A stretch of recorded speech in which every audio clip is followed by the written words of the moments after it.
Welcome to this episode of Hampton Roads Business Live. My name is Rory Graham and I'm your host, and today it's my pleasure to have with us Donnie Mills from Mills Marine and Ship Repair. Good to see you again, Don. I haven't seen you in a little while. Good to see you again, too, So sir. you've been busy? Absolutely. Okay, absolutely. Probably working harder than I ever have. Really? Okay, Yeah. well, that's good. Ship repair is a big business in this area. So why don't you give us an overview of what is Mills Marine and Ship Repair? Mills Marine and Ship Repair was, I'm a retired shipbuilder out of Newport News Shipbuilding, 25 plus years. And I really saw a need in the market to diversify some of the marketplaces. So we done our research, we done our due diligence, and matter of fact, spent about 2 years doing that. And what we found was the lack of competent, capable people in the marine industry. Sequestration and the things that's going on in Washington now has really pushed some things off. But all in all, Hampton Roads is very fortunate to be in the position that it is with the strength of the United States Navy where it is nowadays. But Mills Marine was created to support most of the major corporations in the area: BAE Systems, General Dynamics, at NASCO Earl, Technico, QED Systems, Newport News Shipbuilding, and the array of federal agencies, the United States Coast Guard, the United States Navy, and we're having a great time doing that. So what services do you provide for your customers? We actually are doing piping, components and systems. We're doing welding, sheet metal fabrication and installation. We're doing insulation, where you wrap the pipes and the ventilation components. We do some painting and some lead abatement and those kind of things, as well as some sheet metal. Oh, that's quite a list. It is, but in Wow. ship repair, it's quite an extensive things to do on board those vessels. Right. So what would you say is the greatest asset of your company? Of course, our people, our people. We have 20 of the greatest people there is on the planet. Well, my next question was going to be how many people. So now I know you got 20. Well, we've got 20 and a very sophisticated management team. I know that I have the best team there is in the industry, no doubt. Okay. No doubt. All right, and I have here several questions I'd written down prior to the interview here. So what are your plans to grow this company in the future? Where do you see it going? Well, right now, there are three basic foundational things that we do. It's actually one company with three divisions. One of the primary functions is, of course, the ship repair and the shipboard installations that we do on board the vessels. But then we have an engineering division that's headed up by a great man. He's a retired United States Naval captain. His name is Tom Van Petten. And he's joined us he's the director of our engineering services. So we do a lot of shipboard planning. We do a lot of naval architecture and engineering services. And then we do a lot of leased labor to some of the other local naval facilities, as well as some of the other commercial yards. So, we're going to expand those operations. We're planning to open an office down in the Gulf and in the Gulf region sometime in 2014, 2015, and into the West Coast by 2016, 2017. So, right now that's ambitious. Yeah, very much. But there's a tremendous need. There is a tremendous need, and the demand is there. And with the baby boomers retiring, there is a significant void left in the industry. I mean, people are going home and they're retiring.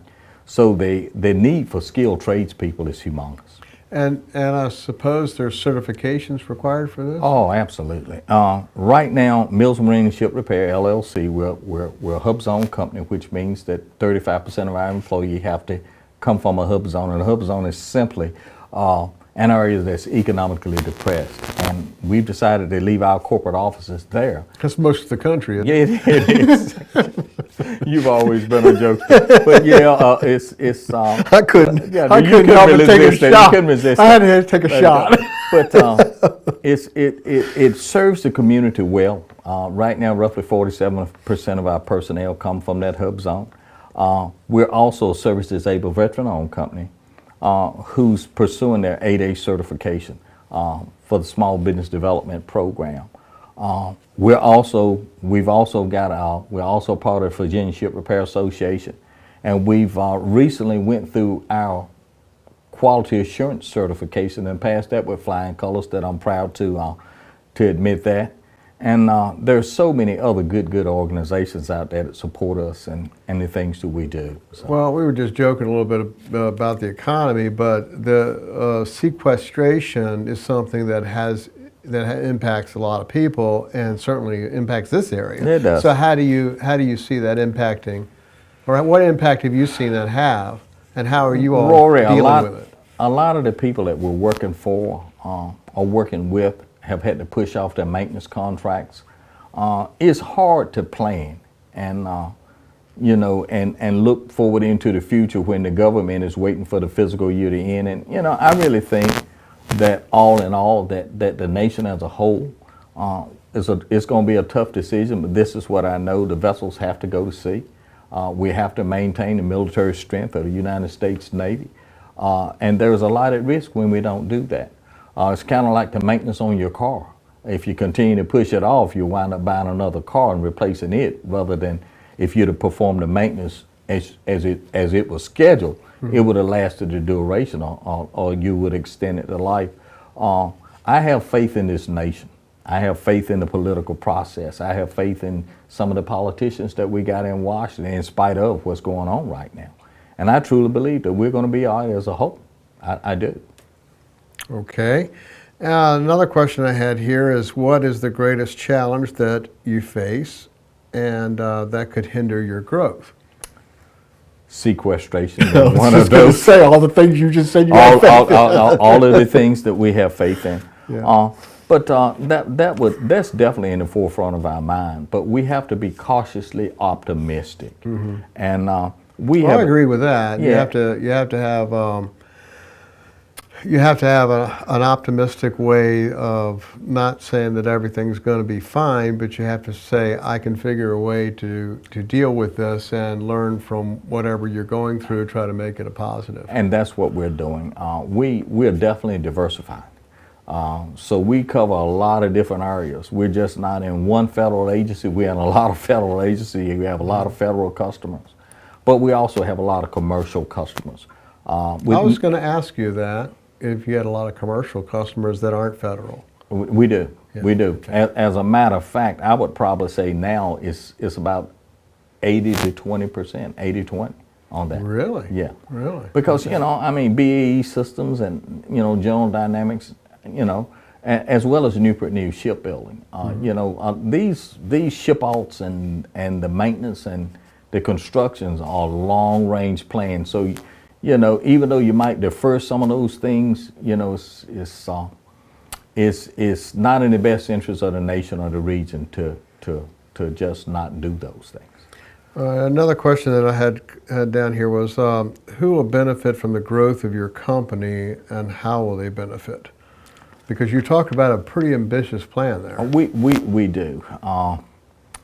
The goal of Mills Marine has always been, and remains so, that the company will eventually become a 100% employee stock-owned company. So definitely the employees, and especially our key managers and our management team.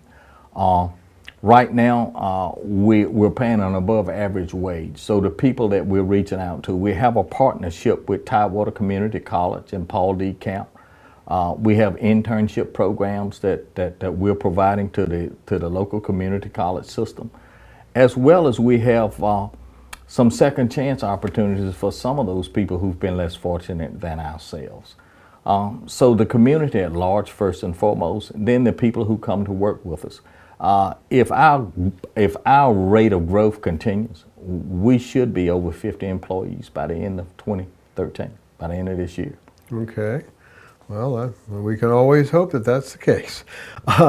And you just mentioned the Tidewater Community College, and the other one was what? Paul D. Camp Community College. All right. And now the programs that you have with them, are they just strictly internships that you? No. We have an agreement with Tidewater Community College to provide the academic structure for our apprentice program. Oh. And we've also have a certified apprentice program. We've been approved through the Virginia Department of Labor to do that. And what we're waiting on now is that consistency in our workload.